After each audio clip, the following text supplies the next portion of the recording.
Hello friends, welcome back to the my new video guys. Today guys we are going to cover guys how can we change guys Bluetooth device name in our Oppo phone. Friends, you want to change your Bluetooth device name in your Oppo phone, so friends you can change.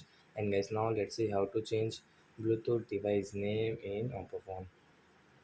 So friends, you want to rename your Bluetooth device name, so guys how can you rename? In this video I will show you friends. So first of all guys, open your phone setting to change your Bluetooth device name. Then guys scroll and guys you can see your Bluetooth setting, then tap here. Then first of all guys you will have to turn on your Bluetooth, so we will on it.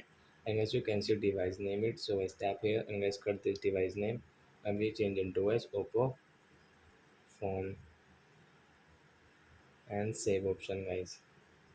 So as now you can see guys your Bluetooth device name has changed into Oppo phone. So like that guys you can change your Bluetooth device name in your Oppo phone.